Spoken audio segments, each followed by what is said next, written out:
ఉన్న బంగారాన్ని విడిపించి ఆ రోజు ఆన్లైన్ రేటుకే మేము కొంటాం. Sharma gold company. Welcome to Suma TV. నేను మీ సుమటి వినాగ్. మీర్పేటలో జరిగినటువంటి ఇన్సిడెంట్లో కొత్త కథనాలు అయితే మనం వింటూ ఉన్నాము.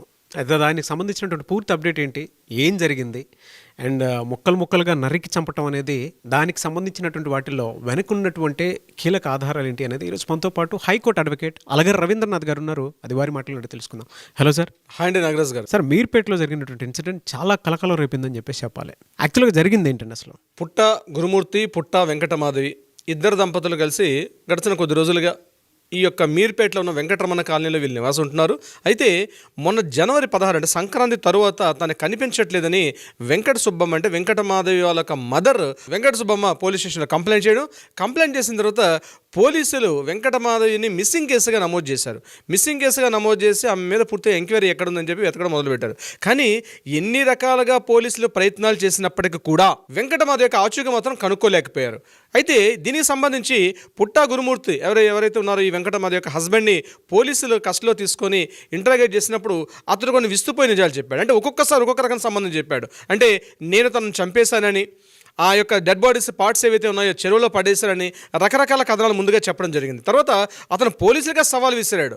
అయితే నేను చేశాను కరెక్టే, కానీ మీరు వీలైతే సాక్ష్యాధారాలను చూపించుకోండి, మీరు చూపించకపోతే మీరు పూర్తిగా మీ పోలీస్ వ్యవస్థ పూర్తిగా ఫెయిల్ అయినట్టుగా, నాకు ఎటువంటి సాక్ష్యాధారాలు లేకపోతే నేను మరలా బయటకు వచ్చేస్తానని చెప్తూ కూడా అతను కొన్ని ప్రగల్భాలు పోలీస్ స్టేషన్లో పలికడని కూడా మనకి మీడియాలో కొన్ని వార్తా కథనాలు అయితే రావడం జరిగింది. దీనికి సంబంధించి పోలీసులు ఈ కేసుని చాలా ప్రెస్టీజియస్గా తీసుకున్నారు. ఈ కేసు మిస్టరీ ఏంటి, అక్కడ బయట ఉన్నటువంటి సీసీటీవీ ఫుటేజ్ చూసినట్టయితే వెంకటమాధవి ఆ రోజు మార్నింగ్ ఇంట్లోకి రావడం తెలుసు. మరలా ఇంటి నుంచి బయటకు వస్తున్నటువంటి సమీపంలో ఉన్న సీసీటీవీ ఫుటేజ్ చూసినప్పుడు కూడా ఎక్కడికి తను బయటకు వెళ్ళినట్టుగా ఎక్కడ కూడా తనకు అనవాలి. అంటే ఇంట్లోకి వెళ్ళడం మాత్రం జరిగింది. సో ఇంట్లో ఏం జరిగింది, ఇంట్లో ఎలా మిస్సింగ్ జరిగింది, రకరకాల కోణాలుగా రకరకాల ఫోరెన్సిక్ కావచ్చు, ల్యాబొరేటరీస్ కావచ్చు, రకరకాల అంటే బ్లూ రేస్ కిరణాలు అంటారు, రకరకాలుగా చేసినప్పుడు మాత్రం ఎక్కడ కూడా ఆనవాలే దొరకలేదు. కానీ కొన్ని చిన్న క్లూస్ అయితే దొరికాయి, కానీ పోలీసులు వాటిని రివీల్ చేయలేదు. ఈరోజు మార్నింగ్ పోలీసులు అవి రివీల్ చేస్తే విస్తుపోయే నిజాలు, నాగరాజు గారు, భయంకర నిజాలు, ఒళ్ళు గగుర్పాటు చెందిన నిజాలన్నీ ఒక్కడొక్కటి పోలీసులు చెప్తుంటే ఆశ్చర్యపోవడం ప్రజలు అవుతుంది. ఏ రకంగా అంటే ఆ బాడీని మార్నింగ్ ఏదైతే సంక్రాంతి ఉదయం నాడు చిన్న గొడవ జరిగింది భార్యాభర్తల మధ్యలో, నేను కాస్త వివరంగా చెప్పే ప్రయత్నం చేస్తాను. ఆ రోజు మార్నింగ్ గొడవ జరిగింది, భార్యాభర్తల ఇద్దరి మధ్య కూడా ఒక గొడవ జరిగింది. నెట్ వేసుకున్నారు, ఒకరికొకరు తోసుకున్నారు.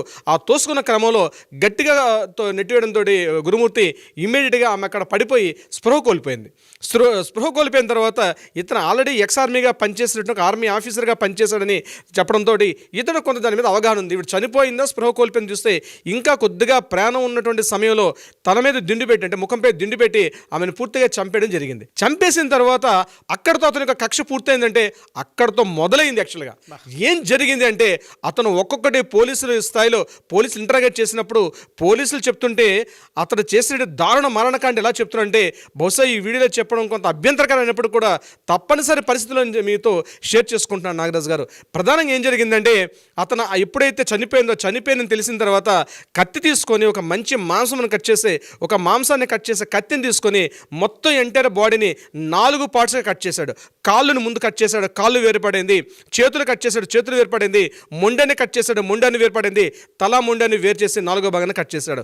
ఈ 4 భాగాలు కట్ చేసిన తర్వాత ఆ ఓన్లీ లెగ్స్ పార్ట్ ఏదైతే ఉందో ఒక డ్రమ్ము తీసుకొని డ్రమ్ములో వాటర్ హీటర్ పెట్టి ఆ యొక్క ఎంటైర్ బాడీస్ని ఉడికించడం మొదలుపెట్టాడు. అంటే వాటర్ హీటర్ తోటి బాయిల్ని ఉడికించేసి ఒక్కొక్క పార్ట్ని ఉడికించడం మొదలుపెట్టాడు. ఒక క్రూయల్టీ చూడండి, ఎంత క్రూయల్టీ అన్నది. ఆ మంటల కండిషన్ చూడండి. కాళ్ళ భాగాన్ని వేరు చేశాడు, బాయిల్ చేశాడు. తర్వాత 2 చేతులను తీసుకొని ఆ బకెట్లో పెట్టి మరలా హీట్ చేశాడు, అది కూడా అయిపోయింది. తర్వాత మొండని చేశాడు, తర్వాత శిరస్సు భాగాన్ని, తల భాగాన్ని కూడా చేశాడు.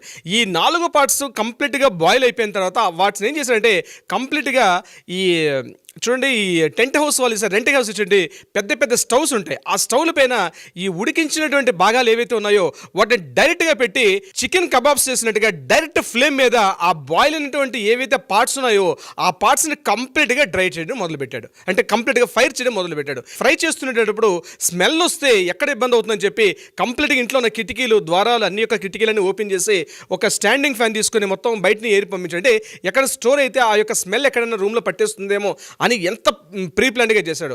దాని తర్వాత పూర్తిగా కాలిపోయి బూడిదైపోయిన స్థితిలో తన ఇంట్లో ఉన్నటువంటి ఒక స్ట్రాంగ్ ఐరన్ రాడ్ని తీసుకొని ఎక్కడెక్కడ బోన్స్ అయితే ఖచ్చితంగా ఫైర్ అవడం చాలా కష్టం, చాలా టైం తీసుకుంటుంది. అందుకని చెప్పి ఆల్రెడీ సగం కాలినటువంటి బోన్స్ ఏవైతే ఉంటుందో ఐరన్ రాడ్ తోటి మొత్తం బాడీస్ ఆ స్కిన్ అంతా కాలిపోయిన తర్వాత లోపల ఉన్నటువంటి ఇంటర్నల్ ఆర్గన్స్ అన్ని కాలిపోయిన తర్వాత ఏదైతే బోన్స్ మిగిలాయో ఆ బోన్స్ని పూర్తిగా ఇంట్లో ఉన్న రాడ్ తీసుకొచ్చి చూర్ణం మాదిరి చేసేసాడు. అంటే పౌడర్, అంటే చూర్ణం అంటారు, పౌడర్ అయిపోయింది కంప్లీట్గా. ఈ పౌడర్ అయిపోయిన మొత్తాన్ని తీసుకొని ఈ ఒక బకెట్లో వేసుకొని ఆ బకెట్లో ఈ పౌడర్గా మారిపోయిన ఎంటైర్ బాడీని ఈ పౌడర్ అయిపోయిందని తీసుకొని తన బైక్ మీద ఆ పౌడర్ని ఎక్కించుకొని తిన్నగా ఊరి చివరికి వెళ్ళి ఆ మీరిపేట బయట ఉన్న చెరువులో చల్లుకుంటూ పోయాడు కంప్లీట్గా పూర్తిగా. ఈ మొత్తం చేయడానికి ఉదయం 8 గంటలకు మొదలుపెట్టినటువంటి ఈ క్రతువు ఏదైతే ఉందో సాయంత్రం 6 గంటలకు పూర్తి చేశాడు. అమానుషంగా ఒక నరరూప రాక్షసుడు ఒక మానవ రూపంలో ఉండి ఒక మేకవన్నే పులి అంటారు చూస్తారండి, ఆ వెంకటమాధవి పాలెడితే ఒక పెద్ద మృగం మాదిరిగా తయారై ఈ ఎంటైర్ క్రతువు అంతా కూడా చెప్తుంటే పోలీసులు అక్కడ ఉండి వాంతులు చేసుకునే పరిస్థితికి వచ్చారు. చెప్తుంటే ఎలా చేశాను అలా చేశాను చెప్తుంటే కూడా పోలీసుల స్థాయిలో ఇంటరాగేషన్ చేసినప్పుడే అప్పుడే బయటకు వచ్చేది. ఎందుకంటే మిలిటరీ శరీరం కదా, ఆల్రెడీ ఒక ట్రైనింగ్ అయిన బాడీ కాబట్టి మామూలు స్థాయికి ఎందుకు లొంగుతుంది. సో పోలీస్ స్థాయిలో వాళ్ళు పూర్తిగా వాళ్ళు చేయాల్సిన పని చేసినప్పుడే అప్పుడు ఒక్కొక్క విషయం వెలుగులోకి వచ్చింది. అయితే ఈ విషయాన్ని కన్ఫర్మ్ చేయడానికి సంబంధించి అతని యొక్క వాంగ్మూలాన్ని తీసుకున్నారు. కానీ దీనికి సంబంధించిన సైంటిఫిక్ ఎవిడెన్స్ ఏదైతున్నాయో దీనికి సంబంధించి ఆల్రెడీ ఫోరెన్సిక్ ల్యాబ్స్కి ఈ యొక్క రిపోర్ట్స్ పంపించడం జరిగింది. అదేవిధంగా బ్లూ రేస్ అంటారు, అంటే ఎక్కడెక్కడైతే ఈ మాంసపు యొక్క ఈ పార్ట్స్ ఎక్కడ ఇంట్లో ఉంటే ఆ రేస్ ప్రిడిక్ట్ చేసినప్పుడు ఆటోమేటిక్గా అవికి ఐడెంటిఫికేషన్ చేస్తుంది. అటువంటి మోడర్న్ టెక్నాలజీ కూడా వాడారు. ఎందుకంటే వాడు పూర్తిగా ఇంట్లో ఉన్న ప్రతి పార్ట్ కూడా ఎంటైర్ క్లీనింగ్ చేసేసి ఎక్కడ చేస్తే ఎలా చేస్తే స్నిఫర్ డాగ్స్ కూడా దొరకకుండా ఏ రకంగా చేస్తే దీన్ని పూర్తిగా క్లోజ్ చేయొచ్చు అన్ని రకాల ప్రయత్నాలు చేసి పూర్తిగా ఎంటైర్ ఒక బాడీని ఒక అక్షరాల 35 సంవత్సరాల ఒక వనిత యొక్క బాడీని ఒక మహిళ మృతదేహాన్ని పూర్తిగా ఆయన మాయం చేసేసాడు తనకున్నటువంటి దారుణటువంటి మెంటాలిటీ కండిషన్ తోటి. అయితే ఇక్కడితో అయిపోలేదు. ఈ విషయాన్ని పోలీసులు ఇంకా పూర్తిగా ఇంటరాగేషన్ చేస్తుంటే ఈ యొక్క రిపోర్ట్స్ వచ్చినప్పుడు మాత్రమే ఈ యొక్క టాలీ చేసి దీన్ని కోర్టులో ప్రవేశపెడితే వస్తుంది. అయితే నిందితుడికి కఠినమైన శిక్షలు పడాలని చెప్పి ప్రతి ఒక్కరు కోరుకుంటున్నారు. కానీ నాగరాజ్ గారు ఒక విషయం ఇక్కడ గుర్తుపెట్టుకోవాల్సింది, నేరం చేసే ప్రతి ఒక్కరు మైండ్ సెట్కి చెప్తున్నాను, నేరం చేసే ఆలోచన ఉంటే ఎవరికైనా ఈ క్షణమే మర్చిపోండి, అటువంటి ఆలోచన తీసేసుకోండి. ఎందుకంటే నేరం చేసిన వాడు ఏదో ఒక రకంగా దొరికిపోతాడు. ప్రధానంగా ఇక్కడ అతన్ని పట్టించినటువంటి ఆనవాళ్ళు ఏమిటయ్యా అంటే ఏకైక కారణం, ఎప్పుడైతే ఫైర్ చేస్తున్నాడో తన బాడీకి కూడా తనకు తెలియకుండా ఆ ఫైర్ చేసే క్రమంలో అక్కడక్కడ తనకు గాయాలయ్యాయి. ఆ గాయాలని పట్టి వీళ్ళు ఎంక్వైరీ చేస్తే అప్పుడు మొత్తం వెలుగులోకి వచ్చింది ఈ యొక్క స్టోరీ మొత్తం కూడా.